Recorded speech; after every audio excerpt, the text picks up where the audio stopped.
जो एमएसपी नहीं देगा तो मोदी सरकार गारंटी करेगी कि किसान को एमएसपी मिलेगी।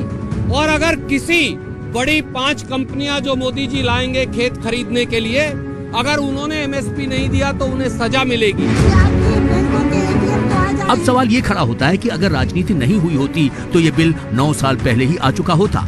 किसानों को जो फायदा नुकसान होने वाला होता वो अब तक दिख गया होता।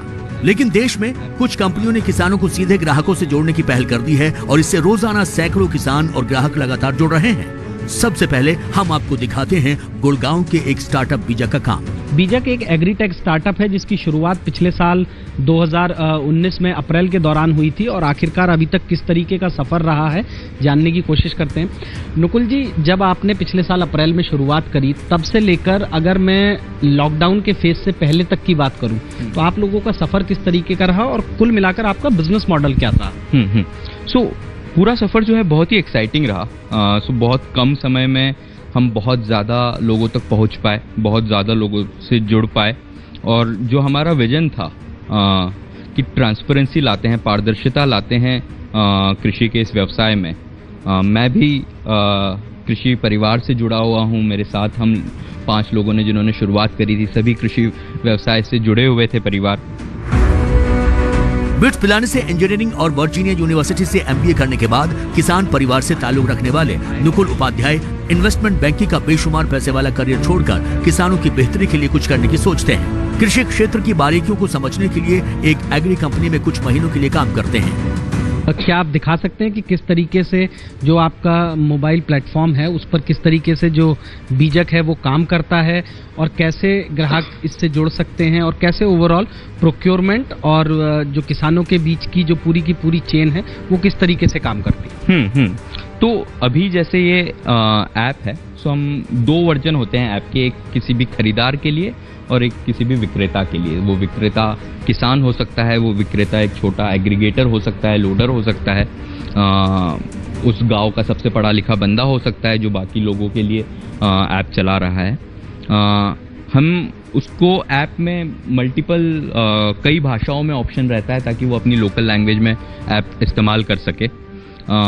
3 मेन फीचर्स होते हैं कि अगर आपके पास कोई माल उपलब्ध है जो आप बेचना चाहते हैं, सो आप यहाँ पर अपने सप्लाई की जानकारी दे सकते हैं कि मेरे पास इतना मात्रा में ये उत्पाद मौजूद है और मैं इतने दिन में इसे बेचना चाहता हूँ।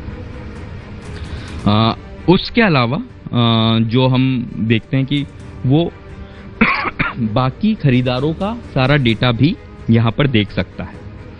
तो कोई भी सप्लायर देख सकता है कि मेरे उपज के लिए कहाँ किस शहर में कितनी डिमांड है और वो कितने जल्दी चाहिए या जैसे 24 अक्टूबर तक चाहिए या जल्द से जल्द चाहिए या अगले हफ्ते चाहिए, वो डिमांड देख सकता है।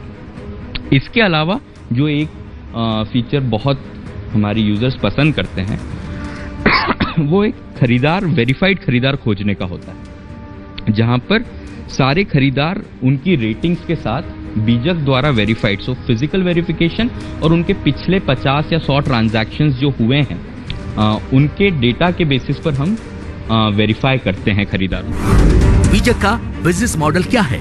चाहे वो लोकल मंडी हो या लॉन्ग डिस्टेंस मंडी हो, किसान के पास या सप्लायर के पास एक रिस्ट्रिक्टेड नंबर ऑफ बायर्स होते हैं कि इन्हें मैं जानता हूं, इनका व्यवसाय मैंने देखा है, या तो मुझे ऐसा चाहिए कि मैं एकदम पास में ही बेच दूंगा ताकि आज गया आज ही नगद लेके वापस आ गया अपने माल के साथ। अगर मुझे लॉन्ग डिस्टेंस कहीं देना है जहां पर बेटर रेट मिल सकता है मुझको, कि मुझे आगरा से गुंटूर माल भेजना है या हैदराबाद माल भेजना है, वहां पे मुझे बेटर प्राइस मिल सकती है, बट क्या मैं उस अपनी कमोडिटी की बेटर प्राइस के लिए क्या रिस्क ले रहा हूँ कि यार मुझे वो बायर से मुझे उसकी बैकग्राउंड नहीं पता है, उसका हिस्ट्री नहीं पता है, कितना क्वालिटी डिडक्शन होगा, वहां जाके अगर कुछ ट्रांजैक्शन खराब हो गया मैं तो वापस आगरा से हैदराबाद कैसे जाऊंगा।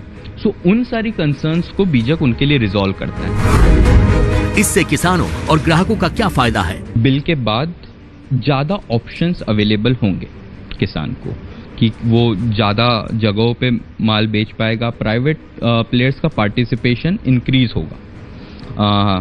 पर इसका ये कंक्लूजन कहीं ड्रॉ नहीं करना चाहिए कि this is the end of middleman, right, या ये आड़तियों उसको खत्म कर देगा। किसान बिल के लागू होने के बाद क्या क्या उम्मीदें लगाए हैं? सो बिल के बाद कंपटीशन आएगी, ज़्यादा एग्रीगेटर्स होंगे, ज़्यादा ट्रेडर्स होंगे क्योंकि लाइसेंस रिक्वायरमेंट्स कम हो जाएंगी।